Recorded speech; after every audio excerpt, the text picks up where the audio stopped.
Bismillahirrahmanirrahim. Kali ini kita sampai ke era zaman Temenggung Abu Bakar Sri Maharaja Johor. Dia mula naik pada tahun 1862. Mula gelaran dia Temenggung Abu Bakar Sri Maharaja Johor. Lepas tu pada tahun 1868 dia bergelar Maharaja Abu Bakar. Dia buang Temenggung, dia buang Sri, dia tinggal Maharaja je, Maharaja Abu Bakar. Dan pada tahun 1885 baginda bergelar Sultan Abu Bakar. Pada 1 bulan Februari 1862, Tun Abu Bakar nama sebenar dia, ataupun nama sebenar dia Encik Wan Abu Bakar. Encik ni title tu, panggilan orang kenamaan, orang apa ni, orang bangsawan sebenarnya tahu. Kita jangan salah sangka ya. Encik dan Wan tu adalah panggilan ataupun title orang kenamaan, orang bangsawan yang mereka ni juga adalah keturunan raja, berdarah keturunan raja sebenarnya ya. Jangan kita kata ada tak berketurunan raja, dia orang berketurunan raja. Sebab apa? Salah silah tu naik sampai ke atas, sampai ke raja raja tengah, raja muda, raja tengah, raja muda, adik kepada raja kerja besar, anak Seri Tribuana tu, baginda lah yang mula memegang apa ni title bendahara. Lepas tu mana adik-adik yang lain tu semua tu Temenggung semua daripada situlah dia orang ya. Jadi dilantik di Teluk Belanga di Singapura ya, menggantikan ayahnya almarhum Temenggung Tun Ibrahim ataupun Daeng Ronggek, orang panggil dia Daeng Ronggek ya. Menjadi Raja Johor bergelar Datuk Temenggung Abu Bakar Sri Maharaja Johor. Datuk Temenggung Abu Bakar Sri Maharaja Johor. Itu gelaran yang bermula sekali ya. Sejak tu bermulalah ya, Temenggung Abu Bakar melipat gandakan usahanya untuk memajukan negeri Johor. Kita nampak memang tak dapat kita nafikan 2-3 live yang lepas kan kita menceritakan bagaimana ada kononnya dua keluarga lah yang claim Johor tu kepunyaan dia orang ya. Satu daripada keluarga Sultan Husin ya. Beliau baginda telah lantik menjadi Sultan Johor oleh Raffles ya. Mak Saleh yang lantik dia ya. Okey. Dan lepas tu anak dia baginda Sultan Ali akhirnya mendapat juga gelar sultan. Sebelum tu Raja Ali je, Tengku Ali je dapat gelar sultan. Dan dalam perjanjian dia dengan Inggeris dan dengan Temenggung, dia diberi daerah bernama Muar Kesang. Itu saja ya. Jadi selain daripada Muar Kesang tu, itu semua ada di bawah pemerintahan keluarga Temenggung. Nampak ya. Jadi memang dari dulu lagi kita nampak keluarga Temenggung ni lah yang memajukan, membangunkan negeri Johor sebenarnya. Kita tak dapat nafikan ya. Sejarah tu tak boleh menipu lah ya. Kita nampak memang keluarga Temenggung. Dan Pak Long, setelah Pak Long baca banyak kali kan kisah keluarga Temenggung ni kan, jadi Pak Long nampak yalah, dia berhak lah sebenarnya. Sebab macam Pak Long kata again and again, lagi dan lagi, Pak Long bagi tahu tu yang Sultan Mahmud Shah, Sultan Johor Lingga Riau kan, Sultan Johor Riau Lingga Pahang masa tu, Sultan Mahmud Shah ya. Beliau lah yang menyerahkan pemerintahan negeri Singapura dan Johor kepada keluarga Temenggung, kepada Temenggung Abdul Rahman. Panulang semula kepada Temenggung Abdul Rahman. Jadi dia bukan bagi anugerah tu bukan atas katil ke, di tengah sakit ke, tidak, ataupun sambil makan-makan ke, tidak. Di depan para pembesar. Dia macam ada istiadat juga dia buat, di depan para pembesar dia declare. Semua pembesar-pembesar kerajaan Johor Riau Lingga ada di situ. Okey. Jadi baginda lah yang dia bagi tahu. Dia kata ada dua pengisytiharan, sebenarnya 3 tu. Pengisytiharan yang dia buat. Yang bakal menggantikan baginda sekiranya baginda meninggal adalah anak dia ya, Tengku Husin. Kata masa tu kerajaan tu masih bernama Kerajaan Johor Riau Lingga ya. Okey, Tengku Husin. Anak dia Tengku Abdul Rahman tu dia kata kau alim, kau pergi belajar agama. Lepas tu dia kata dia nak bersemayam di Lingga sekarang Sultan Mahmud ni. Jadi dia kata pentadbiran Johor dan Singapura dia serahkan kepada Temenggung Abdul Rahman dan keturunan-keturunan dia. Diserahkan dan diberi gelaran Temenggung Sri Maharaja. Dia dah bagi gelaran dah. Okey. Temenggung sebelum ni Temenggung tak ada gelaran tu, tak ada gelaran Sri Maharaja. Sri Maharaja ni gelaran tu pada bendahara tu, bendahara Sri Maharaja tu. Sebelum tu zaman Sultan Melaka tu. Tun Mutahir selepas tu pakai tu gelaran Sri Maharaja kalau tak silap ya. Kalau silap maafkan. Jadi dia dah bagi gelaran Temenggung tu. Sri Maharaja dan kamu adalah pemerintah berkuasa otonomi. Mana otonomi itu berkuasa ni lah, berkuasa berhak lah ya. Atas ni memang ada aja, tapi tempat dia tu dia ada autonomous power, kuasa otonomi memerintah Johor dan Singapura. Lepas tu dia kata pada Wan Nadi kalau salah Palung, betul kan kalau salah, Wan Nadi dia kata kamu jadi bendahara di Pahang, memerintah negeri Pahang dengan gelaran Bendahara Seri Wak Raja. Gelaran Seri Wak Raja tu memang gelaran dulu lagi zaman Bukit Seguntang ni telah ada tu. Itulah gelaran kamu dapat. Jadi kita nampak di sini kan pengisytiharan ni dibuatkan oleh Baginda Sultan secara rasmi. Jadi dari segi kalau kata dari segi teknikal, walaupun dulu tak adalah bersurat pakai watikah, tak adalah kan. Dulu apa titah raja itulah dia. Kalau raja kata better anugerahkan negeri Johor, Singapura dan Johor kepada kamu Temenggung Abdul Rahman dan better beri gelaran Temenggung Sri Maharaja, dah sah. Dan kita tahu gelaran tu adalah gelaran turun-temurun. Jadi anak cucu cicit dia semua akan menjadi penguasa di tempat tu. Singapura dan Johor. Sah. Tak dapat nak ada apa dah. Sebab semua pembesar ada saksi dia. Sama juga kat Pahang pun ada. Dulu sultan kita tak ada tu. Buat surat, okey, buat agreement, okey, lepas tu kau sign, chop tak ada. Dia lafazkan, itulah titah dia. Jadi kita nampaklah dan kita tahulah bahawa kuasa keluarga Temenggung di Johor tu sah. Tak sah nak petikai lagi dah. Dan perkara yang menyedihkan tu, yang Palung tak ada nak main bela, tak ada tau. Dulu lah kan orang kata, alah itu keturunan Lanun tu. Cuba tengok. Dia orang keturunan bangsawan tau. Dia orang keturunan bangsawan. Temenggung dan Menara ni. Ada orang kata Sultan Johor keturunan apa? Tak betul. Mereka keturunan bangsawan dan keturunan mereka sehingga hari ini berhak memerintah negeri Johor tu. Tak perlu nak petikai ni dah. Bagi Palung lah. Nak petikai apa lagi dah? Kalau Sultan Baginda Sultan Mahmud Shah Sultan Johor Riau Lingga dan Pahang telah beri anugerah. Macam itulah kan. Jadi itu sebabnya apabila kematian Sultan Mahmud, kita nampaklah ada perebutan kuasa di situ, perlumbaan merebut kuasa. Allahumma salli ala Muhammad. Terima kasih Tuan Sematang.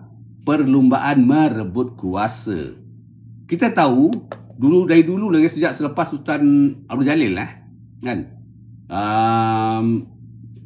Keluarga Raja 5 putera Bugis yang 5 bersaudara datang dan membantu mereka mengalahkan Sultan Johor masa tu, mengalahkan Raja Kecil kan. Lepas tu sebagai dia punya balasan dia masa tu dia buat perjanjian lah. Okey. Empire Johor, Riau, Lingga dan Pahang ini, yang besar dia adalah Sultan, bergelar Sultan ataupun yang dia pertuan besar. Ini adalah dari keturunan bendara lah, bendara Tun Abdul Jalil kan, itu kan. Bendara tu lah, daripada keturunan bendara lah naik. Okey. Dan dalam masa yang sama dia ada misalkan macam manilah, macam sekarang ni Perdana Menteri lah kononnya. ataupun Ketua Menteri kan, Perdana Menteri lah, ya, bergelar Yang Tuan Muda Riau. Ini memang dibagi, semua dah setuju kan, kedua pihak setuju, ini khas untuk kaum kerabat putera Raja Bugis. Okey.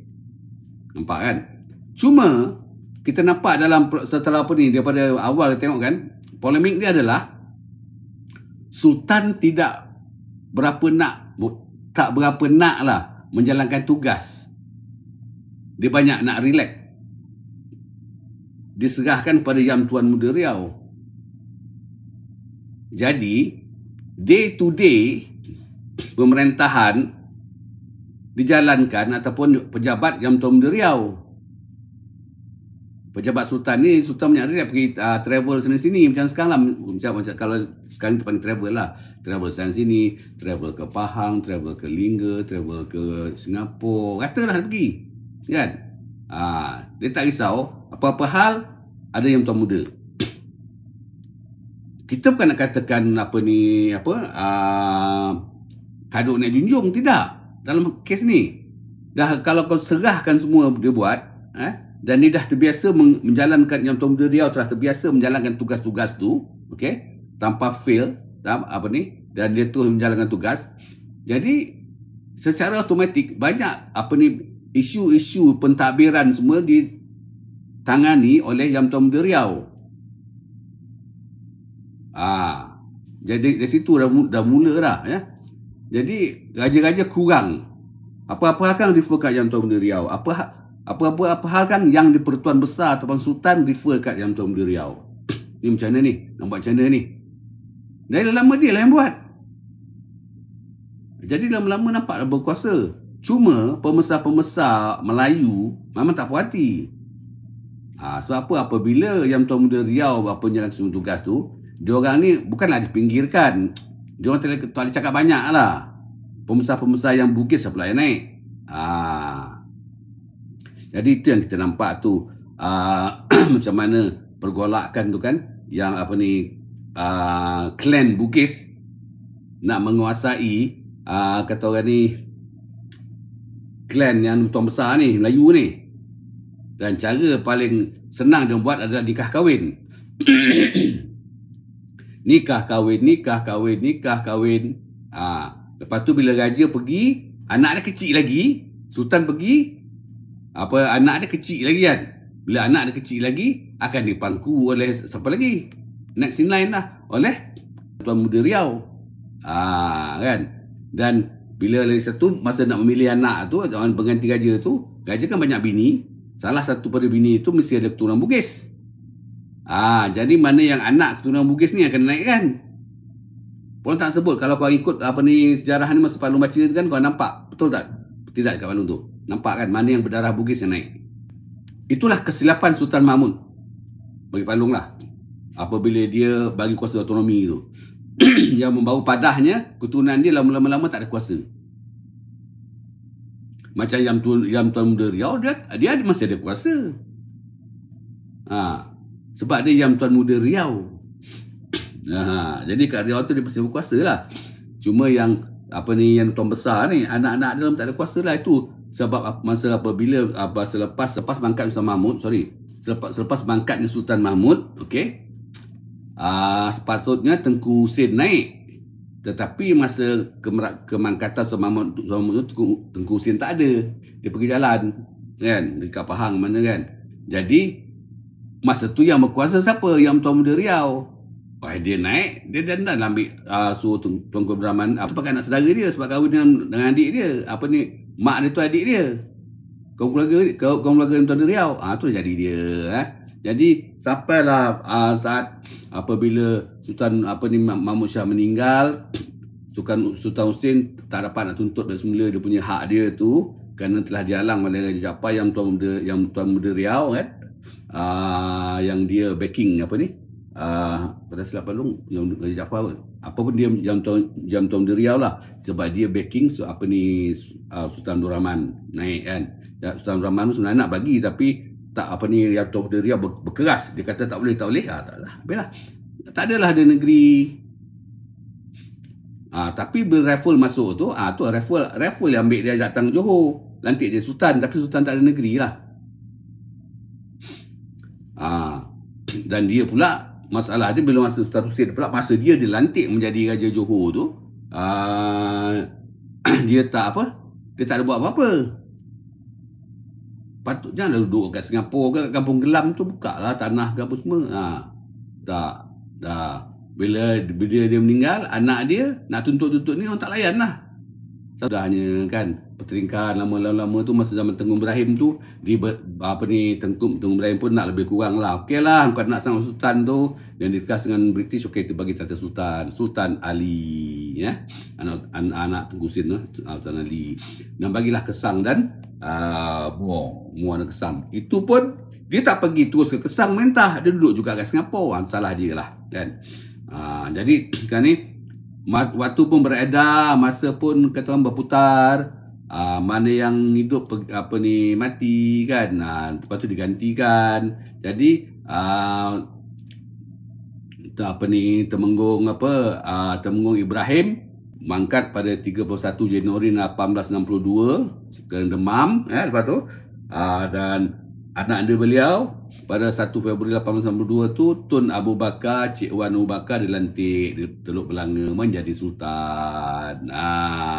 Sejak tu bermulalah Temenggung Abu Bakar melipat gandakan usahanya memajukan negeri Johor. Okey. Beliau telah melawat ke merata-merata daerah negeri Johor, membaiki aturan pemerintahan. Tengok betapa usaha dia tu. Okey, menambah baikkan lagi keadaan rumah-rumah perniagaan di Tanjung Puteri dan menguatkan perhubungan baik-baik dengan negeri Pahang. Johor dengan Pahang memang dari dulu baik-baik. Kahwin silang berapa kali nikah kahwin dah kan. Ya. Pada masa tu bendahara Tun Mutahir di negeri Pahang yang telah agak uzur telah menyerahkan pentadbiran negeri itu dijalankan kepada anaknya Tun Kuris ataupun Tun Koris. Tun Koris bergelar bendahara muda. Okey. Sungguh pun pada bulan Disember 1861 yang lalu, Temenggung Ibrahim Seri Maharaja telah membuat perjanjian persahabatan kan dengan bendahara Tun Mutahir Pahang. Kan sebelum tu buat perjanjian persahabatan. Tapi pada 17 hari bulan Jun 1862, okey, 1862 tu zaman siapa? Zaman anak baginda, zaman Temenggung Abu Bakar, okey. Dengan kebenaran kerajaan Inggeris, apa pun sekarang ni kena refer ke Inggeris, kalau tidak tak boleh, ya. Temenggung Bakar bagi pihak kerajaan Johor telah membuat pula perjanjian bersahabat dengan bendahara Tun Mutahir Pahang, okey. Dan kebanyakan daripada syarat-syarat perjanjian ini serupa dengan syarat-syarat perjanjian yang dibuat pada tahun 1861 yang ayahanda baginda buat. Perjanjian ini bagi pihak kerajaan Pahang telah ditandatangani oleh bendahara muda Tun Koris dan juga Temenggung Abu Bakar. Okey. Apa syarat-syarat perjanjian tu? Kita nak kena tahu juga kan. Okey. Antara syarat-syarat perjanjian tu, dia kata kan, dia tandatangani pada 17 Jun 1862 tu, dia kata Johor dan Pahang mengaku bersahabat dan bantu-membantu antara satu sama lain jika diserang musuh. Itu perjanjian pertahanan bersama lah tu. Okey. Lepas tu Temenggung Bakar hendaklah membantu Tun Koris dan pengganti-penggantinya jika dikehendaki. Jika berlaku perselisihan antara kedua pihak, hendaklah diserahkan kepada kerajaan Inggeris menyelesaikannya. Inggeris jadi macam apalah. Kata ni macam yalah, orang tengah lah ke apa hal. Ada masalah ke dia selesaikan. Lepas tu dia kata Pulau Tioman yang dahulunya dalam perintah Pahang dan lain-lain pulau yang di selatan daripada Pulau Tioman diserahkan kepada kerajaan Johor. Di darat pula kawasan tanah bagi negeri Johor telah diperluaskan sikit. Sikit lagi utara lah, naikkan sikit utara sampai ke Sungai Endau. Sungai Endau tu Johor punya. Dan Sungai Endau lah jadi sempadan antara negeri Johor dan Pahang. Pandai Temenggung Bakar ni. Dia memang rajin. Dia adalah pemerintah yang masa zaman pemerintah baginda dia giat membangunkan negeri Johor, ya. Gubernur Ophir Kavanagh, nama pelik lah, di Singapura telah bersetujui ikatan perjanjian persahabatan antara Johor dan Pahang tu. Terutamanya pihak-pihak yang terdekat tu adalah bila perjanjian Johor dan Pahang tu, dia dah nampak dah. Maknanya kalau berlaku peperangan antara peperangan saudara antara Tun Mutahi dengan Wan Ahmad, tu maknanya dia akan memang pada Tun Mutahi lah, dia tak akan memang pada Wan Ahmad. Dalam bulan Ogos 1862 juga, Temenggung Abu Bakar telah berkirim surat kepada ipar dia, Bendahara Muda Tun Koris di Pahang. Tu ipar dia tau. Adik Tun Koris bernama Wan Abdul Rahman Wan Aman, dan orang besar lain di negeri Pahang memberansangkan mereka supaya bersungguh-sungguh melawan Wan Ahmad. Sebab apa Wan Ahmad ni, dia sebenarnya dia bukan apa, dia nak tuntut yang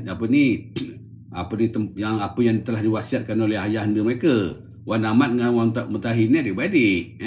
Ayahanda dia telah mewasiatkan tersilap palung Kuantan dan Mersing ke Endau yang itulah. Kena beri pada Wan Ahmad. Itu je. Tapi Tun Mutahi tak nak menjalankan wasiat tu. Dosa tu kan. Tu wasiat tu. Wan Ahmad tak ada minta lebih pun. Bagi tu je, aku nak tu je aku punya. Memang dah hak dia. Maknanya dia berhak lah meminta benda tu. Okey. Jadi Temenggung Bakar berjanji pula akan menghantar bantuan dan alat kelengkapan perang ke negeri Pahang untuk membantu Tun Mutahi melawan Wan Ahmad lah. Dan Temenggung Bakar mengatakan lagi, jika Sultan Mahmud bekas Sultan Riau dan Sultan Terengganu Sultan Omar membantu Wan Ahmad, okey, Temenggung itu telah menyiapkan perang melawan mereka. Maknanya Johor dah beritahu dah, sekiranya Lingga pun, ataupun Terengganu pun, memihak pada Wan Ahmad, mereka tu adalah musuh Johor. Apa saja musuh Tun Mutahi, itu adalah musuh kepada Temenggung Abu Bakar.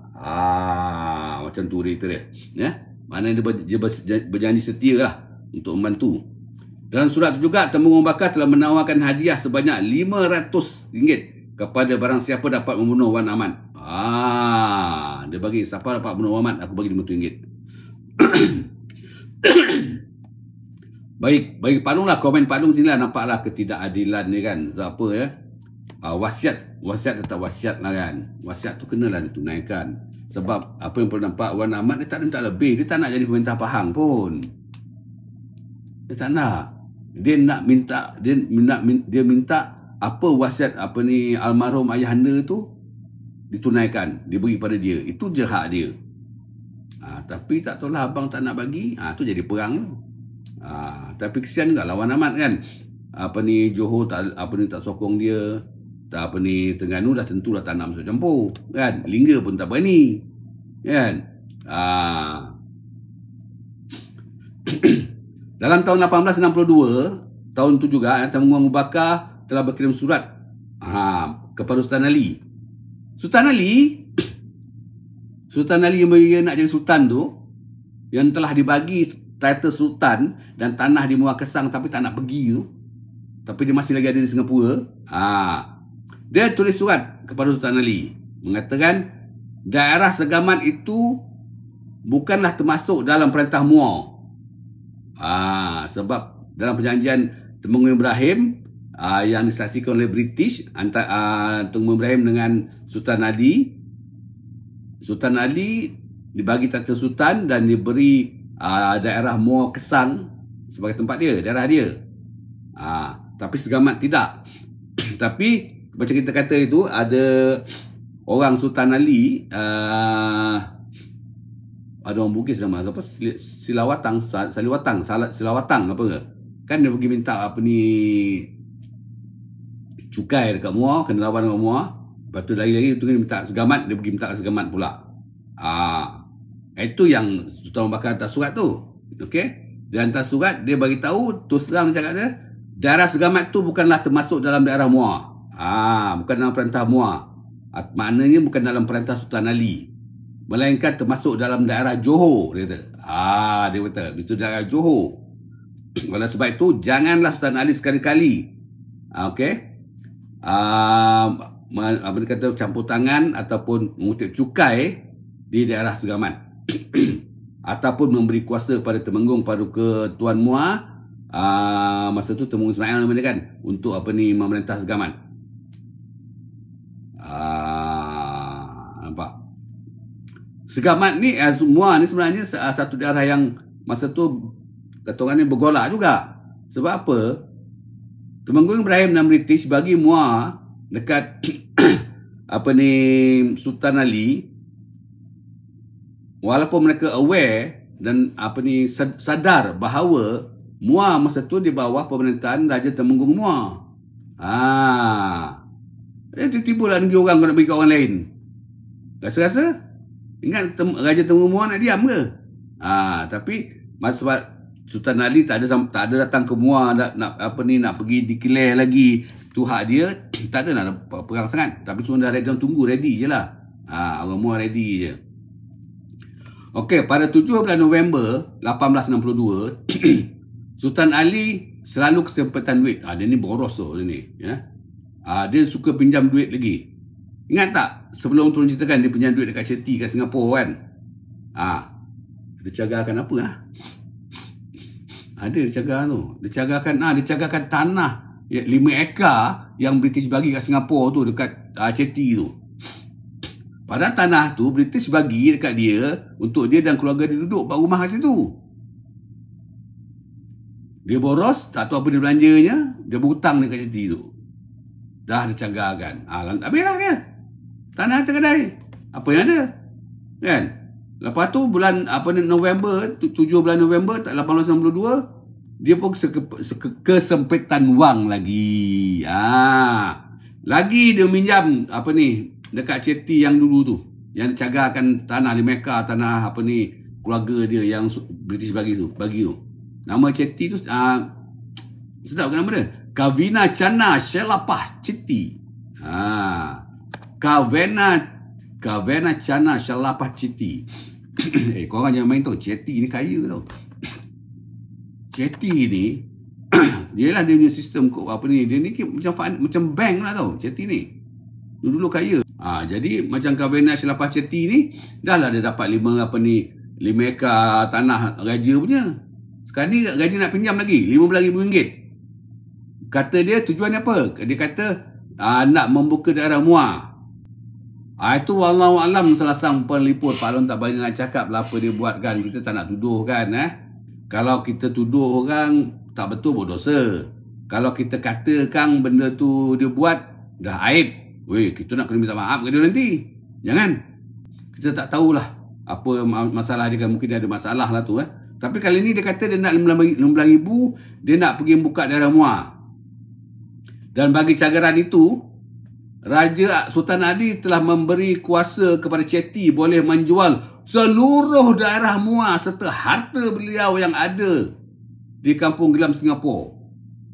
Dengar masa Sultan Ali nak pinjam duit dekat Chetty tu, Kavina Chana Shelapah Chetty, RM15,000 tu dia kata dia nak pergi buka daerah Muar. Sepatutnya awal-awal itu dah, bila British dah bagi tu kan, dia terus pindah je daripada Singapura terus ke Muar, duduk sana. Tak nak. Dia kata dia nak buka daerah Muar. Dia kata dah apa cakaran dia kata dia memberi kuasa kepada Chetty boleh menjual seluruh daerah Muar tu. Maai sonang seluruh daerah Muar nak bagi. Habis Raja Temenggung nak buat apa? Raja Temenggung Muar? Tak ingat Raja Temenggung Muar nak diam je. Ingat kalau Chetty tertang, ini saya punya, Sultan sudah bagi sama saya. Ini semua daerah Muar saya boleh jual. Ingat orang Muar nak setuju, Temenggung Muar nak setuju. Pandang ngap ada Raja Temenggung Muar kan. Chetty pun tak berani pergi situ. Dia kata seluruh daerah Muar serta harta benda beliau yang ada di Kampung Gelam Singapura. Aduh. Itulah dia. Tapi nak buat macam mana kan? Mari tengok apa dia. Lepas tu pada bulan November tahun tu juga, 1862, Gubernur Kavanagh di Singapura telah menerima surat rasmi daripada Sultan Ali memberitahu baginda yang beliau bermaksud nak meninggalkan Singapura, nak pergi ke Muar. Tahun 1862 pun nak beritahu nak pergi. Sepatutnya itu masa perjanjian dengan Temenggung Ibrahim tu dah suruh pergi dah kan. Duduk situ jadi sultan. Nak senang dah. Lepas tu kautim lah dengan dengan Raja Temenggung kan. Tengok dia tulis surat gubernur, dia kata dia nak meninggalkan Singapura, dia nak pergi ke Muar. Okey. Lepas tu dia meminta lagi wang daripada kerajaan Inggeris sebanyak 20,000, iaitu pembayaran kepadanya mengikut syarat-syarat yang keempat dalam perjanjian 1824. Ada ke antara almarhum ayahnya dengan company Inggeris dahulu? Zaman bapak dia dulu. Dia nak pau ceti pun kan. Kalau yang mana harta yang dekat Singapura dah habis dah. Tanah Lemeka tu kat Singapura tu dah ceti dah ambil dah. Sebelum dia pinjam. Ni 15,000 dia pinjam ni sebab dia kata nak pergi membuka Muar tu kan. Dia cakap ke Muar, sedap je. Lepas tu dia minta ke dekat Gubernur British kena bayar lagi. Jadi give and take lah. Ni tak ada give and take dah. Give all dah. Dia kata kerajaan British pernah berjanji nak bayar kat bapak dia 20,000. Dan wang 20,000 itu sebagai harta kepunyaannya hendaklah dibayar kepada ceti bernama Kavanagh Chana Shalapa Chitty bersama-sama dengan wang pension bulanannya. Dia main arah je. Terror lah. Main arah je. Jumpa Gubernur. Dulu perjanjian Inggeris 1824, pihak Inggeris ada berjanji nak bagi 20,000 pada Paduka Yang Better. Tak bagi lagi. Okey, tak apa. Jangan bagi kata duit tu. Bagi dekat ceti. Bagi kat Kavanagh Chana Shalapa. Bagi kat dia. Nak bayar hutang lah kononnya. Hutang satu tak tahulah. Hutang yang dulu kita sekarang tak tahu. Okey. Mungkin hutang dulu dah habis lah dengan dari caganya duit Mekah kan, habis lah. Ini hutang sekarang lah kot. Lepas tu dia kata dengan bayar kepada Shalapa Chitty tu bersama-sama dengan wang bulanan pension sekali. Dengan duit pension dia main arah je. Kau rasa Gubernur British ni nak dengar cakap dia ke? Cuba jawab. Cuba cakap. Rasa-rasa lah. Kalau Gubernur British, dia hantar surat Gubernur British tu kan, dia kata Mr. Kavanagh better menuntut wang 20,000 yang British janji nak bayar pada ayahanda better dulu dalam pasal 4 perjanjian 1824, dan wang tersebut naklah dibagi kepada ceti Kavanagh bersama dengan wang along bulanan better. Rasa-rasa nak bagi ke? Mighty duk balik, British takkan nak bagi. Who the hell are you, kata kan? Kau siapa? Sebabnya ialah memang mungkin dia ada hak. Yang 20,000 tu mungkin dia ada hak kan. Okey. Tapi British tak nampak lah. Why should British nak bagi, lepas tu bagi kat ceti yang tak ada mana-mana? Baik dah simpan duit tu. Kan? Walaupun kau ada hak ke apa ke. Gubernur Kavanagh kata apa? Dia telah menolak dan tak mahu melayan permintaan Sultan Ali yang berkenaan wang 20,000 itu, dengan alasan bahawa Sultan Ali telah menjualkan dan menggadaikan sebahagian pada harta yang telah diberikan oleh company. Yalah. Aku bagi kau 5 ekar tanah dengan satu kawasan kampung gelam untuk buat istana. Semua kau dah cagak. Memang tak bagilah. Dia kata alasan dia bahawa Sultan Ali telah menjualkan atau menggadaikan sebahagian daripada harta yang telah diberikan oleh company. Company tu maknanya British lah. Okey. Dan berarti Sultan Ali telah melanggar syarat-syarat perjanjian 1824. Tak tahulah ada tidak dalam syarat tu. Mungkin ada kot. Dia tak mesti dia kata tanah tak boleh jual kan. Tindakan Kavanagh telah dirujuknya kepada pihak berkuasa Inggeris di India. Dan pihak berkuasa di India pun bersetuju tentang tindakan gubernur tu.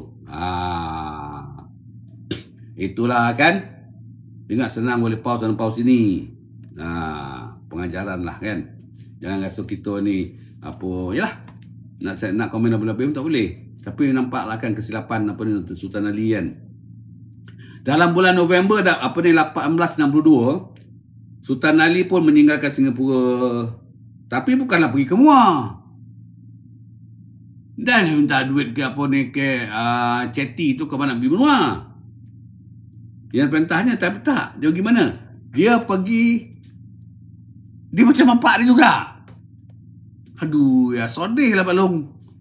Dia pergi ke sebuah kampung di negeri Melaka, di kampung bernama Kampung Umbai.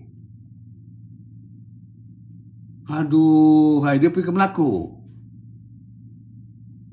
Dah pinjam duit, dah janji nak bayar. Kau tengok senang je.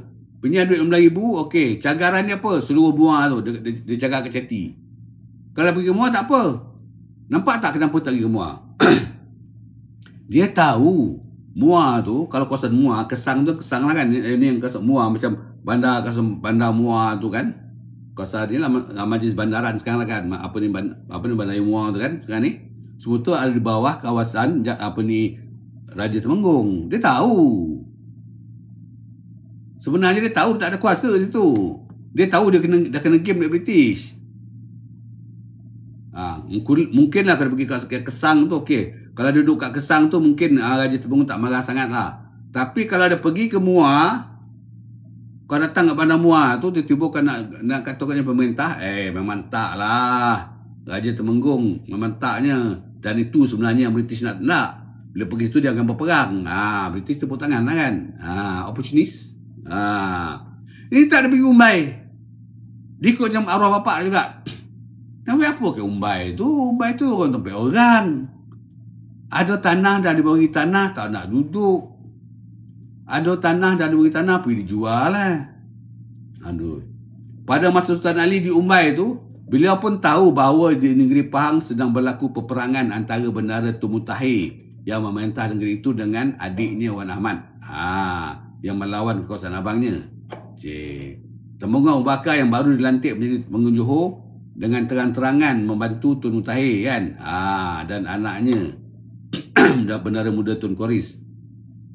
Dan Wan Ahmad dibantu oleh Sultan Mahmud bekas Sultan Riau Lingga. Jadi dia nampak lah. Dia pun kata orang ni, dia taklah kata orang ni kolok sangat kan. Dia tahulah perkembangan apa yang sedang berlaku kan waktu tu. Pahang dalam serang menggolak. Sekarang ni adik lawan abang. Lepas tu adik dibantu oleh bekas Sultan Johor Lingga. Jadi apa nak buat? Takkan dia nak campur kot. Jadi dia tengok, dia nampak Sultan Ali mandang. Okey, jadi apa tu? Dia tengok pergolakan tu, dia kata apa tau? Dia kata, kalau Wan Ahmad menang, dia kata, kalau Wan menang, bolehlah aku pergi ke Pahang. Dia kata, melantik dan mengiktiraf Wan Ahmad menjadi bendara Pahang. Dia fikir tu, okey. Kalau Wan Ahmad menang, siapa sekarang ni kan? Temenggung Abu Bakar, dia support Wan Mutahir. Okey? Wan Ahmad lawan Mutahir. Jadi dia tak boleh lah nak support Temenggung Abu Bakar. Apa dia dapat dia? Relax, tak ada apa. Okey, jadi tengok sekarang ni. Pergolakan Pahang. Okey. Baik, aku sokong Wan Ahmad. Secara diam lah. Maknanya kan, kalau Wan Ahmad menang, kalau ni dia pergi ke jumpa Wan Ahmad, jadi dia sebagai tata sultan ni, Sultan Johor ni kan, dia akan melantik Wan Ahmad jadi jadi bendara Pahang, mengiktiraf Wan Ahmad jadi bendara Pahang. Konon-konon tak langsung dia dah dapat sebenarnya jadi sultan kata orang ni, Sultan Muar dan Pahang lah tu. Johor tak boleh lagi. Johor tu Temenggung Abu Bakar tu. Mana boleh kan? Dia ingat dengan tata sultan itu dia boleh lah nak mengiktiraf. Pengiktirafan dia tu di jalan lah. Tapi dia ingat tata sultan tu dapat tu bukan secara istiadat. Itu lantikan belas ihsan Temenggung Ibrahim dengan British. Okay, belas ihsan tu. Malah nak tengok dia megang kau sana sini kan. Moyan sana sini bagi je lah. Jadi apa dia buat? Okey. Dia kata, kalau Wan Ahmad menang, bolehlah dia pergi Pahang, berlantik dan mengiktiraf Wan Ahmad menjadi bendahara di Pahang. Sebagai balasan perbuatan itu, kedua-duanya sebab aku dah mengiktiraf Wan Ahmad, melantik Wan Ahmad, bolehlah aku minta Wan Ahmad mengiktiraf diri aku pula menjadi sultan bagi negeri Johor dan Pahang. Wow, senangnya.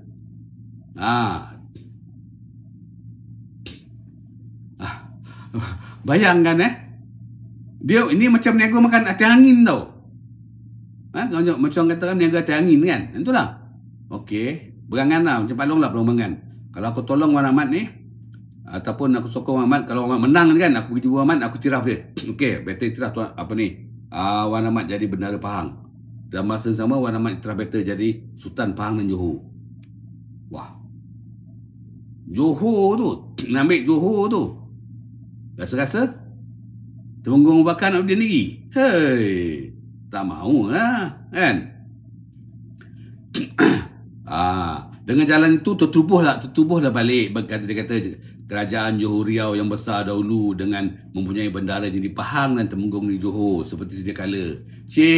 Dia boleh assume tu Temenggung Johor tu akan dengar cakap dia. Walaupun misal kata Wan Ahmad menang, lepas tu dia iktiraf Wan Ahmad jadi jadi bendahara dan Wan Ahmad iktiraf dia jadi sultan kan, okey. Tetapi Pak Long rasa kan Johor tak akan nak mengiktiraf sebagai sultan. Sedangkan sekarang ni pun masa kita cerita ni kan zaman dia tu lah kan, Johor mengiktiraf dia sebagai dia sultan di Kesang, Muar dan Kesang, bukan sultan Johor. Nampak tak? Sultan Muar Kesang, bukan Sultan Johor. Jadi tak yalah, cerita-cerita dia tu tak logik lah, tak masuk akal lah bagi Pak Long lah kan. Okey. Begitulah rancangan sedang direncanakan sendirinya oleh Sultan Ali di Umbai. Yelah, dia sambil pembangan. Dia macam ni tu, dia sambil dekat Umbai kan, sambil isap rokok daun kan. Fikir-fikir, duit ada lagi dapat, ada lagi RM15,000 dapat ni kan. Sambil fikir tengah relax tu, aku rasa kalau Sultan Ahmad menang, aku akan jumpa Wan Ahmad menang, aku akan pergi jumpa dia. Lepas tu aku akan iktiraf dia, lepas tu dia kena iktiraf aku sebagai Sultan Johor Pahang. Kan. Kalau kata Sultan Sultan Pahang Kesang, Muar Kesang, okey juga lagi ni. Ini Sultan Pahang Johor ni. Tetapi oleh sebab Sultan Ali tidak mempunyai harta kekayaan kan, tak adalah dapat dia tak adalah dia dapat buat apa-apa bantuan atau benda pada Wan Ahmad. Jadi angan-angan tinggal angan-angan sajalah. Okey. Kalau dia ada duit, dia kaya, mungkin dia boleh kan beri bantuan kewangan ataupun mengadakan tentera upahan, panggillah tentera Siak sana kan. Siak kan suka perang. Jadi tak ada apalah. Kata orang, angan-angan. Macam itulah dia. Okey. Sebaliknya pula, Temenggung Bakar yang berkendakkan keadaan pemerintahan di negeri Johor dan negeri Pahang itu biar tetap tinggal seperti keadaan seperti yang ada sekarang ni, yang seadanya seperti yang ada sekarang ni, dia telah melabur. Dengan bantuan menghantarkan pasukan-pasukan tentera, alat kelengkapan, perang pada bendera Pahang. Taraf hidup mahal betul betul juga tu, taraf hidup mahal. Okey, pada tahun 1862 ni banyak perkara berlaku tau. Pada tahun 1862 juga Temenggung Bakar telah menyatakan kepada Gubernur Negeri Selat, okey, dia kata akan ajak dia nak ajak dia yang berkendakkan tanah di Teluk Belanga Singapura. Dia dulu dia nak tanah kat Teluk Belanga tu, kat Singapura tu. Sebab dia nak jadikan hak milik dia turun-temurun, dan juga dia nak buat istana tu lah. Dan tak payah lagi lah menerima pembayaran wang sebanyak RM15,000 mengikut syarat-syarat yang dibuat tahun 1824 ni. Maknanya dia nakkan tanah. Dan dia rajin, dia pandai memerintah, banyak dapat duit daripada cukai tu kan. Jadi dia kata dalam buku ni menyatakan Temenggung Abu Bakar telah menyatakan kepada Gubernur Negeri Selat akan hajatnya berkenaan tanah di Teluk Belanga di Singapura yang didiaminya sekarang supaya terpulang langsung kepada dia dan menjadi hak miliknya turun-temurun, dan tak payah lagi lah dia menerima pembayaran sebanyak RM16,000 mengikut syarat-syarat yang dalam perjanjian 824. Tengok, in return kata, okey tak apalah, aku tak nak, tak payah bayar lagi lah. Dalam perjanjian 1824 tu kan,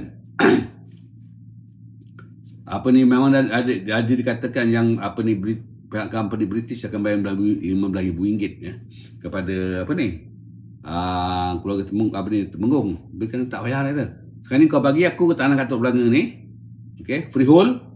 Jadi kau tak payah bayar RM15,000 aku dah. Dan dalam masa sama juga kan, Temenggung Bakar kata dia bersetuju melepaskan haknya pada tanah-tanah di tepi pantai dekat laut Teluk Belanga tu. Dia bersetuju dah nak melepaskan hak dia. Okey. Di kawasan tepi pantai tu, sebab pantai tu banyak, kat Teluk Belanga tu banyak macam pelabuhan-pelabuhan kan. Okey, sebab British memang tu lah dekat pelabuhan tu dia banyak menjalankan perniagaan dia kan.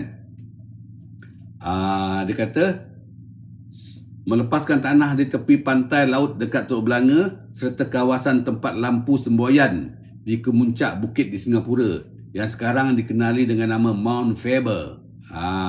Serta sekeping tanah yang hendak dijadikan jalan sampai ke tepi laut bertentangan dengan Pulau Berani.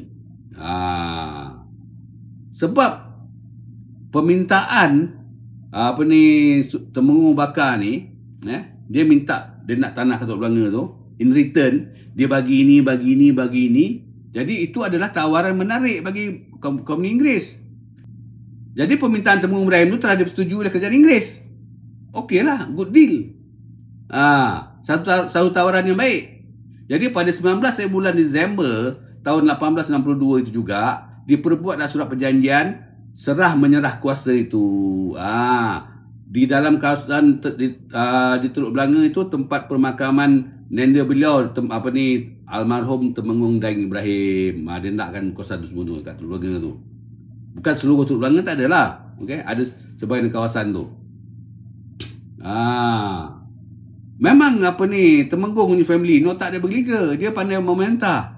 Dia dibagi peluang oleh Sultan Mahmud Shah dulu kan. Memerintah Temenggung Rahman. Dia merintah betul-betul. Dia kutip cukai, dia majukan Singapura. Temenggung Ibrahim juga. Dia majukan Singapura, Johor. Temenggung Bakar lagi pula, dia terus sampai ke Johor semua, dia pergi lawat, dia tengok mana yang dimajukan. Jadi banyak dia punya income. Tu dia tak kisah tu, tak dapat RM15,000 pun tak apa. Tapi Sultan Ali tak ada.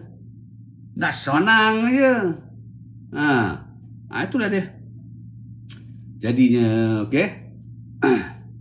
Okey, 1863. Bulan Mei, walaupun bantuan daripada Temenggung Abu Bakar tidak berhenti datang kepada Bendara Tun Mutahir, okey, di negeri Pahang, tetapi kemenangan dalam peperangan di negeri Pahang itu selalu didapati oleh pihak Wan Aman. Walaupun siapa juga tak juga setiap kali perang selalunya Wan Aman yang menang. Jadi masa tu Bendara Tun Mutahir telah uzur itu yang dah uzur tu bersama-sama dengan anak dia Tun Koris, bendara muda dengan satu angkatan telah bertolak meninggalkan negeri Pahang, menghilir Sungai Pahang menuju ke negeri Johor. Dengan tidak disangka-sangka apabila sampai di Kuala Pahang, tiba-tiba Tun Koris meninggal dunia. Bapa adalah uzur, tiba-tiba anak dia pula meninggal dunia. Tetapi pelayaran diteruskan dengan membawa jenazah almarhum itu sampai ke Kuala Sedeli. Tiba-tiba mangkat pula Bendara Tun Mutahir. Kesian betul. Bapa mangkat, anak pun mangkat. Kedua jenazah itu dibawa terus oleh orang bandar ke Tanjung Puteri di negeri Johor dan dimakam di sana. Jadi siapa yang ganti tu? Sasahlah Wan Aman naik kan. Pada bulan Jun 1893, Wan Amat telah berjaya mengambil negeri Pahang. Yalah. Tun Mutahir abang dia meninggal kan. Lepas tu anak saudara dia Tun Kores pun meninggal. Jadi kalau dia pergi ke Pahang pun, pembesar-pembesar Pahang memang terima dia lah. Nak kata apa lagi dah kan. Wan Ahmad telah berjaya mengambil negeri Pahang dan orang-orang besar Pahang pun mengangkat Wan Ahmad menjadi bendahara serta pemerintah Pahang dengan bergelar Sri Wak Raja. Memang Pahang dengan bendahara dia bergelar Sri Wak Raja. Kalau macam tu kan Sultan Ali punya angan-angan ni boleh direalisasikan ke tidak ni? Kan dia berangan supaya biar Wan Ahmad menang. Mari tengok ada tak berlaku? Tak ada kot. Ya. Dalam bulan Jun tahun tu juga, Temenggung Abu Bakar memberitahu Gubernur Gubernur Singapura akan hal kebangkatan Tun Mutahir dan juga Bendahara Muda Tun Kores, ya. Selang 4 hari je Wan Ahmad tu meninggal. Okey. Jadi Temenggung tu telah mencadangkan kepada Gubernur-Gubernur supaya Wan Ahmad dijadikan pemangku raja. Pemangku raja saja di Pahang sehingga putera sulung Tun Kores memegang kerajaan. Jadi sebab apa? Masa tu mungkin anak Tun Kores ni kecil lagi. Jadi kalau ikut adat istiadat Pahang, pembesar-besar pun kalau anak masih kecil lagi kan, dia ada 2 option lah. Terus latih adik raja ataupun adik raja tu memangku jawatan raja tu, jawatan bendahara tu, adik bendahara kan atau jawatan bendahara tu, sehingga anak almarhum bendahara tu besar dia bagi semula lah. Macam tu lah. Jadi memang Temenggung Abu Bakar pun dia ialah ngam tak ngam kan, dia terpaksa mengakui bahawa bahawa Wan Ahmad ni ada hak dalam memegang title bendahara di negeri Pahang tu. Tapi dia cuba tukar sikit, dia kata. Okey, dia bagi tahu kat dia gunakan pengaruh British. Dia kata kita lantik Wan Ahmad ni jadi pemangku raja saja. Regent kan, pemangku raja je. Maknanya pemangku bendahara je lah yang tu. Okey. Sehinggalah putera sulung Tun Kores yang besar. Tapi Gubernur pandai juga, dia fikir, dah tentulah Wan Ahmad tak setuju punya. Kan? Satu, kedua, siapa Temenggung Ibrahim pula, Temenggung Abu Bakar pula nak tiba-tiba nak tentukan tu. Sekarang ni Wan Ahmad dan pembesar-pembesar Pahang sendiri bendahara, dia bendahara tu. Title tu lagi besar pada Temenggung tu. Bendahara, okey. Biarlah pembesar dan bendahara yang dan Wan Ahmad lah, keluarga dia menentukan. Kalau misalnya kata British kata okey, kita lantik Wan Ahmad jadi regent ataupun macam raja muda je kan. Sehingga tunggu anak tu bendahara muda Kores besar. Mesti Wan Ahmad tak terima. Pernah aku perang ni kan, takkan nak terima. Terima kasih. Mesti tak nak terima punya. Dan British pun faham, British pun nampak. British pun percaya cadangan tu tak akan diterima oleh Wan Ahmad. Dan tentu saja dia takkan nak melepaskan kerajaan negeri Pahang tu ke orang lain. Dia bertangan dia sebab dah pernah berperang kan. Dan bendahara pembesar-pembesar Pahang dah setuju. Dan mengenai itu kerajaan Inggeris mengambil sikap buat tak campur lah. So dia kata kita tak boleh campur lah. Itu dalaman Pahang. Dan British pun nasihatkan Temenggung juga lah, tak apalah, dia jangan masuk campur lah. Sekarang ni it's over, dia kata. Bendahara Tun Mutahir, bendahara Tun Mutahir dah tak ada. Anak dia pun dah meninggal. So now Wan Ahmad in power. Kita biarkanlah orang Pahang menentukan lah. Kita yang masuk campur. Tak lama selepas Wan Ahmad menang perang di Pahang tu, Sultan Ali bertolak dari Umbai menuju mengikuti Ulu Muar. Sultan Ali pergilah, brother. Betul lah ramalan Pak Long betul tu. Dia kata apa? Tak lama lepas tu kan, Sultan Ali pun bertolak dari Umbai mengikut Ulu Muar. Ulu Muar ni dia Sungai Muar, Ulu Muar tu Kuala Pilah tau. Kau jangan Ulu Muar mana. So apa dia nak pergi ke dia nak pergi ke Pahang ni, dia nak ikut jalan sorting ke jalan penarikan tu. Okey. Jadi dia daripada apa ni, kata Selat Palung masa tu dekat apa ni, dia nak kalau Bukit Putih tu ada apa tu, ada apa ni, ada selat sempit mungkin apa ni, ada satu tempat selat sikit lah. Boleh masuk tu daripada Celah Bukit Putus tu sampai ke Ulu Bondo, lepas itu Hill sampai ke Ulu Muar, ataupun ikut Sungai Muar tu ikut sampai ke Ulu Muar. Dia tak semestinya dia ikut apa ni Sungai Muar, tapi sekejap jalan darat, sekejap apa ni dia ikut sungai tu lah. Sampai ke Ulu Muar tu, ke Ulu Pilah tu. Lepas tu dia pergi Sungai Seting. Dia penarikan tu. Dari situ dia pergi daripada Sungai Seting tu pergi dia penarikan Sungai Bera, Selat Palung, Sungai Bera lah. Sungai Bera. Lepas tu baru masuk Sungai Pahang lah, sampai ke Pekan. Dan dia nak berjumpa dengan Bendara Wan Ahmad. Dengar, ini sudah ada satu cerita. Ini biasa cerita ni.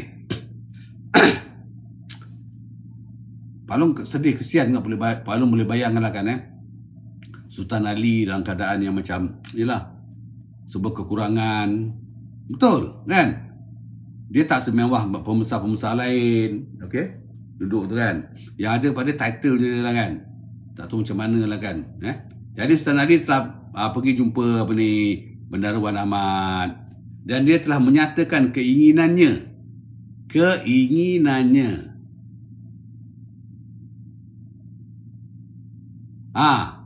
Ya betul lah tu. Sungai Ujong ke Sungai Teraci, ke Sungai Talang, Sungai Pilah, terus ke Sungai Muar. Lepas tu dia pergi sorting. Lepas tu ke penarikan kan. Okey. Sekarang ni kan balik pada Sultan Ali ni. Jadi dia pergi tu, sanggup pergi tu. Dia masih kata orang ni menaruh harapan lagi tau.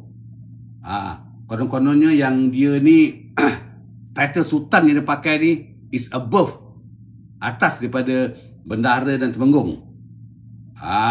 Konon-kononnya ya.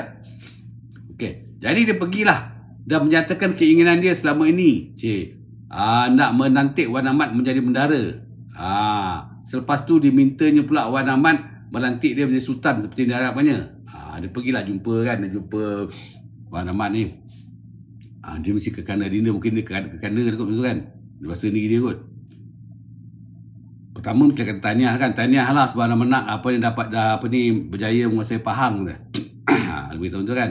Dia cakap mesti cakap berlapik, takkan cakap direct tu kan. Berlapik, tahniah lah, mudah-mudahan di bawah pemerintahan adinda ke anak anda kan, Pahang akan menjadi lebih apa, lebih maju lagi, lebih apa ni makmur lagi. Dia kata kan, je lah. Dia kata ayah anda atau kekanda kan sebagai sultan. Dia kata dia sebagai sultan, sebagai sultan kan, sultan, tapi sultan Muar Gesang aja, bukan sultan Johor tau.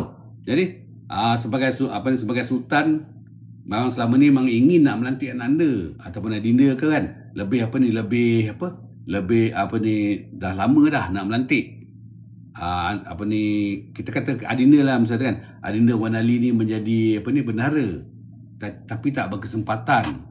Maklumlah Umbai jauh daripada Pahang, macam tu lah kot. Ya. Tapi sekarang ni dah sampai ke Pahang ni, kekanda berhajat lah nak melantik adinda menjadi bendara. Okey. Dan selepas tu pula apa ni, dia dah lantik dia bendara. Ingat kenapa dia kena lantik bendara? Lepas tu kan bendara kan berhak melantik sultan. Kena ingat tu. Sebab apa? Salah satu tanggungjawab bendara adalah melantik sultan. Okey. Selepas tu dia minta pula Bendara Wan Ahmad melantik dia menjadi sultan seperti yang diharapnya lah. Itu kata. Oleh sebab apa ni, dia minta lah, dia pujuk lah kan. Tapi Bendara Wan Ahmad ni dia diam lah dia. Apa hal pula ni? Tiba-tiba aku terpaksa pula anak ni. Dia nak lantik aku jadi bendara tu, lantik lah, aku tak kisahlah. Kan? Kau lantik ke tak lantik pun aku tetap menjadi bendara. Sebab aku telah berjaya, aku telah dalam perang ni aku dah menang. Tapi lepas tu kau nak suruh aku nanti kau jadi sultan pula. Alamak, sultan mana kau? Mesti tanya kan. Sultan Johor tak mungkin. Kalau dia lantik Sultan Ali jadi Sultan Johor, dia Temenggung akan mengamuk. Betul tak? Kan? Temenggung Abu Bakar, apa hal pula ni? Dia tu Sultan Muar Kesang je. Itu pun tak pernah duduk kat Muar Kesang, duduk kat Umbai. Jadi memang Wan Ahmad takkan dapat dia nak nak menunaikan permintaan dia. Jadi memang sah lah dari segi teknikal pun Bendahara Wan Ahmad tak nakkan melantik dia. Tak akan melantik dia. Sebab apa?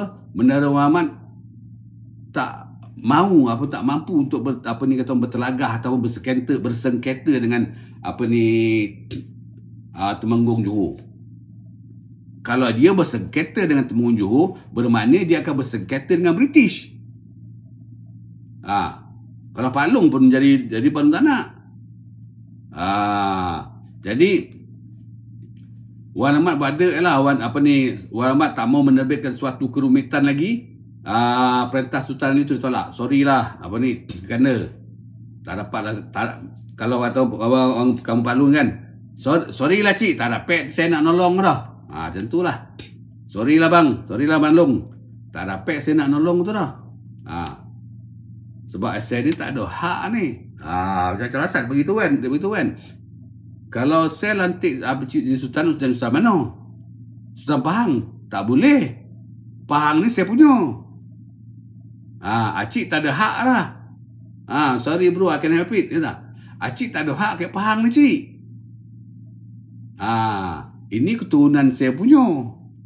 Memang saya ni tata bendahara. Saya berhak melantik Gajah. Tapi daripada saya lantik orang jadi Gajah, baik saya lantik diri saya sendiri jadi Gajah. Macam, betul tak? Kan? Ni acik tak daripada Umbai datang sini nak minta jadi Gajah. Tak apa lah cik. Acik pakailah tata sultan tu. Jadi itulah. Minta maaf lah cik ya. Tak apa lah cik. Betul-betul minta maaf. Acik nak marah-marah lah. Tang ni saya terapek lah. Jadi dengan rasa hampanya Sultan Ali pun baliklah ke Umbai. Okey, dan tak lagi lah cuba nak mendapatkan negeri Johor daripada Temenggung. Sejak tu dia dah tahulah, dah sedar diri lah. Ya. Dia balik duduk kat Umbai. Dia silap tau. Apa pasal pergi Umbai? Kat Kesang tu ada. Kau pergi Kesang tu, kau bawa lah orang, kau buka kebun, buka apa semua kan. Dia tak nak. Kau jadi nak makan duit free je. Dalam masa tu nak duit lagi. Itu daripada nak pindah ke daripada Singapura nak pergi ke Umbai tu, dia mongakannya Kebana Syalapah Ceti tu kan. Dia minta 15,000 ke 20,000, 15,000. Dia kebanyakan dia nak pergi buka muar. Lepas tu dia cagar muar kat kau. Parahlah macam tu. Mana boleh. Kan? Okey, dalam bulan Ogos 1863, ni kita kesian Abdul Sultan Ali, kesian. Masuk Pak Long tu apa? Sebab salah ke kalau kita kata dia malas? Ataupun macam mana nak kata? Kata malas tu mungkin tak sedap lah Sultan kan. Mungkin kerana tak boleh kata apalah. Tak ada perkataan yang lain boleh Pak Long nak letak lah. Apa dia? Kerana apa? Kerana dia tak nak berusaha. Kerana dia tidak nak berusaha dan juga memanfaatkan apa yang dia ada. Tu dia. Sebab apa? Kesang tu tanah dia. Apalah salahnya dia memanfaatkan? Tak nak merevolusikan keadaan. Dia pula kan. Apalah salahnya dia memanfaatkan apa yang dia ada? Dia bukan tak ada harta, ada. Dia pergi Kesang tu, siapa nak boleh larang? Kalau dia pergi Kesang tu kan, misal kata orang Kesang tak setuju kan, dia report dekat British akan tolong dia. Sebab dah termaktub dalam dalam perjanjian tu. Kan? Itulah kesian tu. Pak Long rasa sedih lah. Nak macam mana kan? Okey, tak apalah, kita tinggal lah kisah dia kan. Nak buat macam mana kan? Kita pun kesian lah pada keluarga dia, keturunan dia sekarang ni kan. Tak tahu kat mana sekarang. Ya. Dalam bulan Ogos tahun 1863, Temenggung Abu Bakar telah mengadu kepada Gubernur mengatakan, Wan Ahmad di negeri Pahang nak menyerang Johor dan menawan Endau serta Pulau Tinggi. Pula dah. Apabila Kavanagh mengemukakan perkara itu kepada ketuanya di atas lagi kat Benggala sana kan, Governor General Inggeris kat Benggala sana, Kerajaan Inggeris telah membenarkan Governor Kavanagh menjadi orang tengah untuk menyelesaikan perselisihan Johor dan Pahang itu. Sebab apa? Kau tak silap Pak Long, Endau tu masa tu bapak dia apa tu bagi tu ada sebut Endau tidak? Dia Kuantan, Rompin, Endau kan. Jadi terpaksalah Kerajaan Inggeris jadi orang tengah lah ya. Temenggung Johor telah bersedia menerima Inggeris menyelesaikan perkara itu. Tetapi Bendahara Wan Ahmad tidak percaya kepada kejujuran Gubernur tu. Yalah, dia tahu Kavanagh ni best friend Temenggung Abu Bakar, kawan baik dia. Dia takut nanti kan segala perjanjian ke apa persetujuan yang dibuat nanti akan berat sebelah ataupun in favor of Temenggung Abu Bakar. Dia pun ada rasa curiga di hati lah tu. Okay. Gubernur Kavanagh pun tahu jika berkenaan Wan Ahmad menerima penyelesaian Inggeris, mestilah menggunakan kekuatan senjata. Ya, maknanya dia tahu Wan Ahmad hati dia keras. Sebab dia tuntut tu benda yang dia nak, benda yang hak bagi dia lah kan. Dan nak bawa meja rundingan, dia tak pasti sama ada perkara-perkara yang dirundingkan tu atau memihak pada dia ataupun berlaku adil kepada dia. Okay. Dan Kavanagh tahu the only way kena guna kekerasan senjata jugalah. Tetapi kerajaan Inggeris tidak membenarkan Kavanagh membuat macam tu. Kavanagh beritahu lah pada bos dia kat kerajaan Inggeris kan, dia kata oh no. Dia kata kalau kata round table no go. Kita kena gunakan kekerasan. Dia kata kena kekerasan senjata boleh. Tapi kerajaan Inggeris tak setuju masa tu, tak setuju lagi. Masa tu belum lagi masa sesuai. Dan kita kena ingat Inggeris ni kan, dia memang selalu mengelakkan penggunaan kekerasan senjata tau. Dia kalau dia nak sesuatu tu, dia akan melalui rundingan. Itu bijak Inggeris ni. Kalau dia nak kata apalah, dia tak nak dia can afford to spend the life of their soldiers kan, ataupun nyawa orang dia tak. Dia paling-paling okey, kita buat perjanjian. Jadi macam mana sekarang? So apa kerajaan Inggeris pun kata macam ni. Dalam perkara itu kerajaan Inggeris berpendapat kesalahannya ialah daripada pihak Temenggung Johor, dia kata. Sebab Temenggung Johor masih lagi menunjukkan tentangan terhadap Wan Ahmad, walaupun sudah nyata Wan Ahmad telah menang dalam perjuangan menentang dalam mengambil negeri Pahang tu. Nak apa lagi kan, sepatutnya tak payahlah. Tak payah nak bertentang. Sepatutnya apa yang patut dia buat adalah Temenggung Abu Bakar hantar rombongan perdamaian dengan Wan Ahmad, mengiktiraf Wan Ahmad ada sebagai pemerintah Pahang. Habis, selesai, khalas. Kalau macam tu selamat. Dan kerajaan British pun berfikir macam tu juga. Jadi sekarang macam mana? Habis tu okey, pada tahun 1864, ingat tak Sultan Mahmud Muzaffar Shah, bekas Sultan Riau Lingga yang telah dipecat oleh Belanda tu kan, Sultan Mahmud Muzaffar Shah. Dia kan masa perang dengan Wan Ahmad, perang dengan abang dia tu, dia ada membantu Wan Ahmad dalam peperangan tu. Dia sekarang ni dia apa pula, dia kata dia telah mujuk dia telah meminta bantuan pada Wan Ahmad pula. Return favor lah. Hari tu aku tolong kau lawan perang dengan abang kau, sekarang ni aku minta kau tolong aku pula, dia kata. Dia minta Wan Ahmad membantu dalam perang Pahang, mujuk Wan Ahmad untuk melengkapkan angkatan perang dia menyerang orang Belanda di Pulau Lingga. Patutlah masa perang dengan Wan Ahmad dengan abang dia tolong. Sultan Mahmud tolong.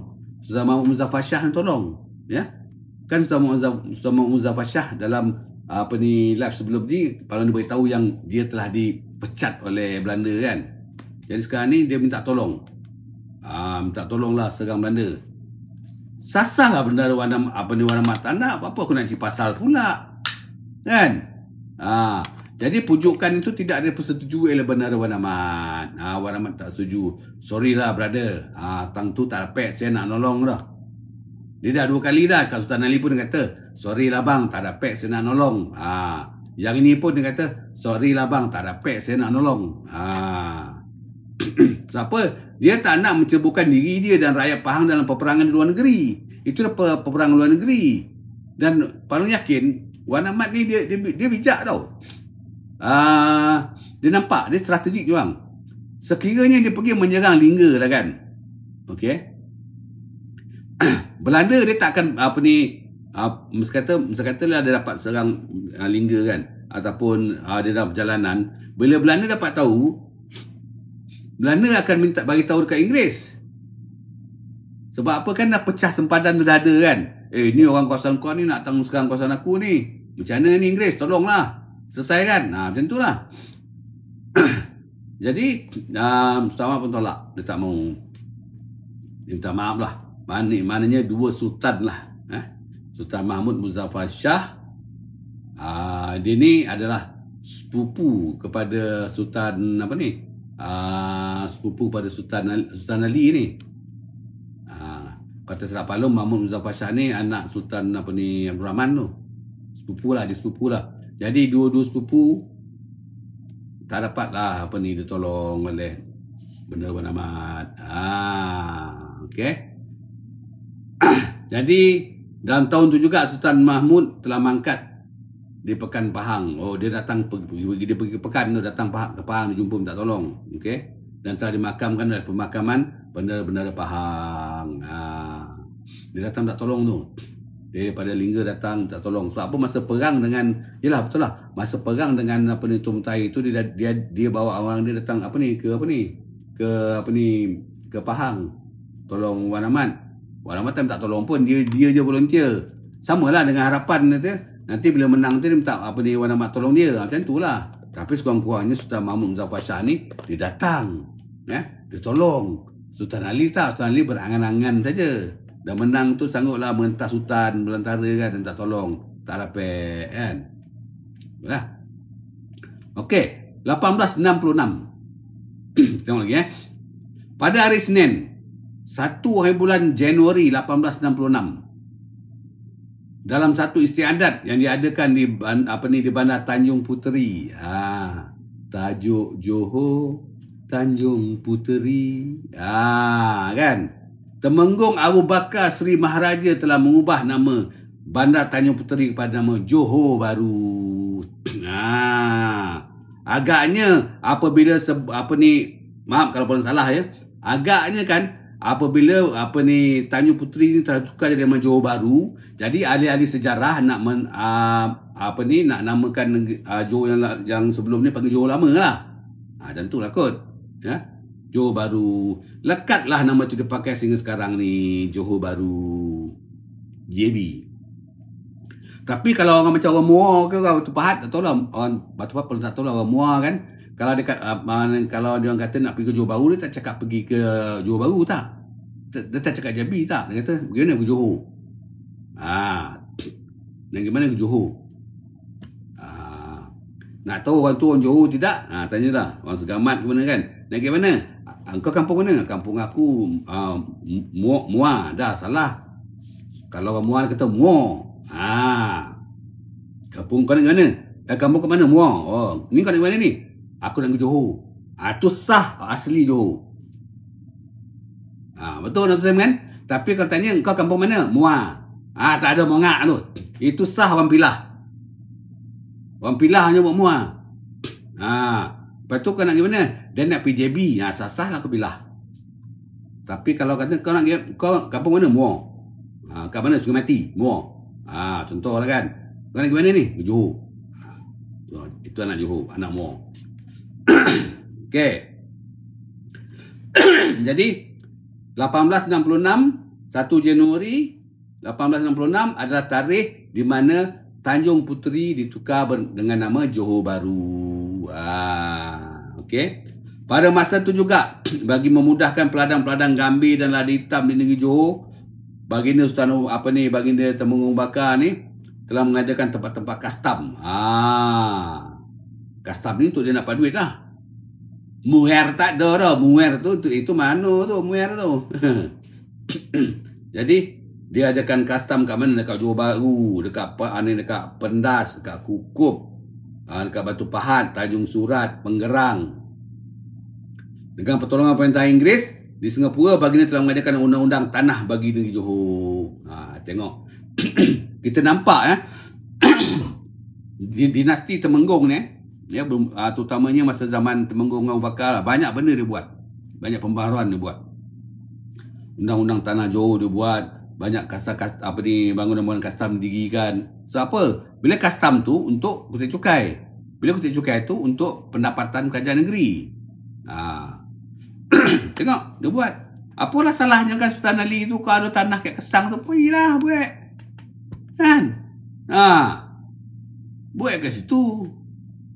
Buka istana kat situ. Tak apalah kocik-kocik dululah. Istana kocik pun tak apa kan. Kecil-kecil kat situ tak apa. Kira-kira 2 bulan lepas tu kan, 22 Mac 1866. Okey? Temenggung Abu Bakar yang diiringi oleh Encik Jaafar bin Haji Muhammad. Itu masa tu dia adalah Menteri Besar Johor. Encik Jaafar. Datuk Jaafar ni. Encik Jaafar bin Haji Muhammad. Okey. Menteri Besar Johor telah berangkat bagi kali pertamanya ke benua Eropah.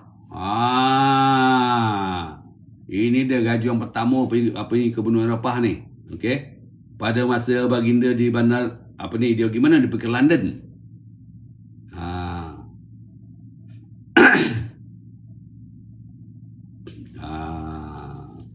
Ya, dia pergi ke London. Pada masa Baginda di bandar London, Raja Inggeris pada masa itu, Queen Victoria, telah memperkenankan Temenggung Abu Bakar menghadap Ratu Inggeris. Dan telah berkenalan pula dengan putera mahkota Inggeris yang bernama Prince of Wales. Kemudian dia menjadi King Edward yang ke-7. Temenggung Abu Bakar dan rombongannya telah melawat beberapa buah tempat di negara England dan untuk meluaskan pandangan dia lah. Tengok jalan jauh dia jalan. Ya. Yalah, duit dah banyak lah. Dia pandai cari duit, ya. Dia dan Temenggung pula berkenalan dengan beberapa orang pembesar-pembesar Inggeris pada bulan November tahun 1866 bila pun balik ke Singapura. Tapi dia tak cerita kisah Temenggung ada kahwin ke tidak dengan wanita Inggeris kan. Kalau tak silap Along bermula pada Temu Ibrahim kot, dia dah ada kahwin dengan wanita Inggeris. Kalau tak silap lah, ya. Jadi pada sambung usul ya. Pada 1 bulan April 1867, negeri-negeri selat iaitu Singapura, Pulau Pinang, Melaka, okey, dan daerah dia telah di bawah perintah Governor General Kerajaan Inggeris di India. Direct tu mana state settlement kan. Dan telah dipindahkan terus ke bawah perintah Setiausaha Negara bagi jajahan koloni British yang berpejabat di London. Negeri-negeri selat itu ditarafkan menjadi jajahan takluk British. Dipanggil dipanggil Crown Colony. Jajahan kemahkotaan. Jadi Governor of Kamnah telah digantikan oleh Sir Harry Ott menjadi Governor negeri selat yang berjabat di Singapura. Itulah dia. 67 kan? 1867. Nampaklah ya. British dah makan dah ngap. Dia dah ngap Melaka, Pulau Pinang, Singapura. Dia dah ngap. Mana dia dah chop.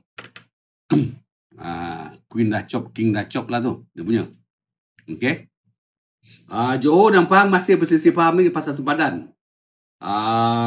Dalam tahun 1867, sebaik mula je Sir Henry Ott memegang jawatan dia, Temenggung Bakar beritahu pada Governor tu, iaitu Baginda telah bersetuju nak menyerahkan Pulau Tioman Pulau Seribuat dan Pulau Kaban dan pulau-pulau lainnya bahagian utara, mana garis lintang 29 40 tu, darjah tu kepada Kerajaan Pahang. Sebab memanglah yang Wan Ahmad minta ni, dia nak minta semula tu pulau-pulau tu lah. Pulau-pulau tu sebenarnya dia dulu kan dia punya. Lepas tu masa zaman Bendara Tun Muntahi tu, dia serahkan, dia persempadan semula tu dekat Johor. Jadi sekarang ni dia nak balik. Jadi agaknya Temenggung Bakar ni dia fikir jauh tau. Dia setakat pulau tu apa sangat kan. Apa nak berperang, nak bergaduh kata. Dia janjilah, okeylah, serahkanlah. Governor Ot pun buat rundingan dengan Bendara Wan Ahmad, okey. Mula-mula dia tulis surat dulu, surat. Akhirnya pada bulan Ogos 1868 kan, dalam lawatannya ke negeri-negeri Pantai Timur, Governor Ot telah singgah ke Pekan Pahang. Dia singgah ke Pekan Pahang. Dia berjumpa dengan Bendara Wan Ahmad untuk menyelesaikan masalah tu.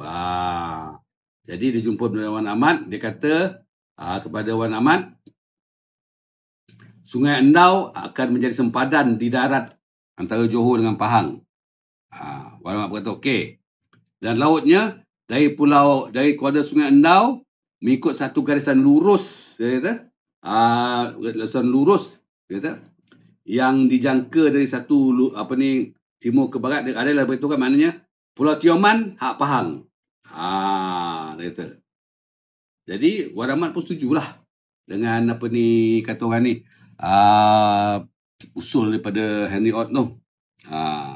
Dia tak nak cerita lah. Jadi persetujuan tu dia buat, akhirnya ditandatangani pada bulan September 1686. Ditandatanganilah surat perjanjian tu oleh Temenggung Bakar dan juga Bendara Wan Ahmad, dan disaksikan oleh Governor Sir Henry Ot. Sejak tu kerajaan Inggeris telah mengaku bahawa Bendara Wan Ahmad pun pemerintahan Pahang. Tengok, dia sikit je dia masuk. Sebelum tak ada masuk apa-apa kan kat Pahang kan. Okey, bila Temenggung Bakar kata, okey, dia nakkan persengketaan dia dengan Wan Ahmad ni tak melarat lah, tak nak jadi sampai ke perang lah, dia kata. Dia minta tolong British tolong settlekan. Okey, Gubernur Negeri Selat Henry Ot pergi jumpa Wan Ahmad. Okey, dia propose, okey, di kawasan dia, kalau belah darat ni Sungai Endau ni sempadan dia, ni sempadan Pahang dan apa. Setuju tak? Okey, setuju. Wan Ahmad kata okey, tak ada masalah. Lepas tu dekat laut pula dia beritahu lah, pulau ni, pulau kalau pulau tinggi ke apa ni, tu Johor punya. Kalau Pulau Tioman tu sana tu Pahang punya. Macam setuju tak? Setuju. Tengok cara tu. Kononnya dia sebagai seorang pengacara lah, sebagai seorang yang nak mendamaikan dua pihak ni, tapi sebenarnya dah masukkan pengaruh di dalam tu dah. Jadi sign, bila sign tu dah tentulah. Wan Ahmad sign, Temenggung Bakar pun sign, dan British pun sign sekali sebagai saksi. Dah masuk dah. Tanpa disedari pengaruh British dah masuk.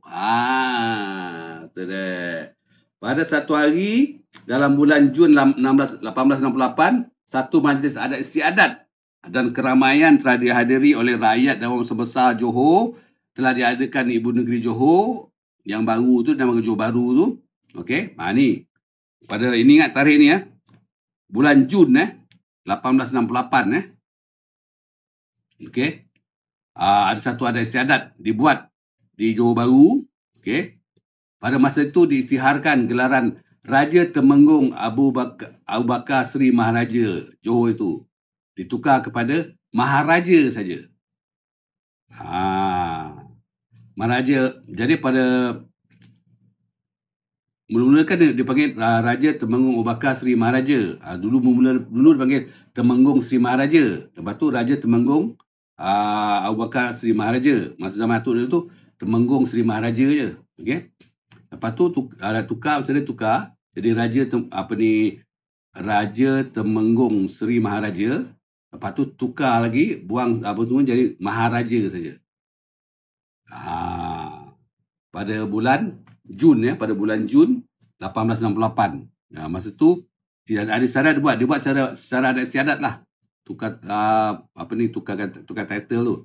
Jadi sejak daripada tu Abu Bakar, Tengku Abu Bakar dipanggil sebagai Maharaja Abu Bakar. Okey. Maharaja Abu Bakar.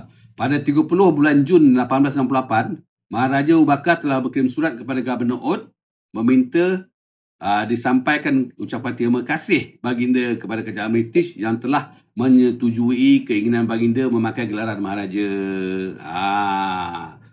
Dalam tahun 1868 juga, Sultan Ali yang tinggal di Umbai, kesian ya, telah berwakil memberi kuasa kepada seorang guru sekolah bangsa India peranakan Pulau Pinang. Dia macam bapak dia juga, suka percaya dengan dia India juga, kan? Yang bersekolah di Singapura, bernama Babu Ramasamy, menjadi ketua menjaga dan mentadbir daerah Muar serta memungut cukai-cukai daerah itu. Tetapi kesudahannya Babu itu tidak juga berjaya mendapat hasil dia. Keluarga dia suka India. Tu dulu siapa nama tu? Siapa nama India tu? Abdul Kadir. Kan Mamak. Ini cikgu sekolah ni namanya Babu Ramasamy. Dia suruh, dia agak duit dah tak ada kan. Dia suruh pergi, cubalah menjadi ketua nak menjaga dan mentadbir daerah Muar serta memungut cukai daerah Muar. Kau rasa orang Muar nak bagi ke? Lu siapa ambil? Datang mau ketik cukai. Mau kena apa tu, kena pelompong kan. Jadi kesudahannya dalam Ramasamy pun tak juga berjaya mendapatkan hasil berdarah tu. Kesian dia. Itulah. Kesian lah kalau tengok kan apa ni, akan peri nasib Sultan Ali ni. Peluang dah ada, dia tak pergunakan sebaiknya. Palung yakin kan, kalau misalnya kata dia menggunakan sebaik-baiknya, okeylah bapak dia tak nak lah Sultan Hussein malah tak nak buat apa kan, dulu kan berlaku tak apa kan. Tapi dia masa dia dapat itu kan, dia pergilah kat Kesang tu kan, bangunkan ataupun macam tanah dia dekat apa tu, yang 5 ekar tu kan. Apa ni, buat rumah ke, rumah sewa ke apa kan. Dapatlah duit. 5 ekar tu besar tu. Kalau dulu rumah sewa macam mana? Rumah macam teres kayu tu je kan. Ada 2 bilik kan. Sewa lah kat askar-askar British kan. Dapatlah duit. Dia tak buat. Lepas tu lepas perjanjian dia dapat Dato' Sultan tu kat Kesang tu kan. Dengan Muar tu. Pergilah buat situ. Buat kota pemerintahan walaupun kecil pun tak apalah. Kan? Kesian. Itulah dia. Pun perlu minta maaf lah, takut kalau tersalah cakap ke kan. Dan kalau ada ahli-ahli kalau keluarga keturunan daripada yang kita ceritakan ni kan, perlu minta maaf ya. Kalau terkutuk apa, minta maaf lah. Sebab perlu kena berhati-hati dia kan. Macam lah kesian macam kisah Sultan Ali, Sultan Hussein, macam mana keadaan menipu dia kan. Kita kesian lah. Kita tak tahu juga apa terjadi pada keturunan dia kan. Masih lagi pakai perintahan Tengku atau tak tahu kat mana sekarang kan. Kalau ada perkara tak setuju dalam apa pun cerita dalam sejarah ni, by all means boleh saja cerita bagi tahu apa pendapat tuan kan, apa pendapat korang semua kan. Ada yang tak betul di apa kan. Ini salah ni Palung, tak apa Palung dengar kan. Kadang-kadang tak semesti Palung cakap tu betul 100% kan. Dan tak semesti apa yang kata tu 100%. Jadi kita sharing information lah. Bertukar-tukar maklumat. Ya. Okey. Kalau macam tu Palung nak minta diri dulu. Palung ucapkan sudahi dengan wabillahi taufiq wal hidayah. Wassalamualaikum warahmatullahi wabarakatuh. Kita jumpa lagi. Bye-bye.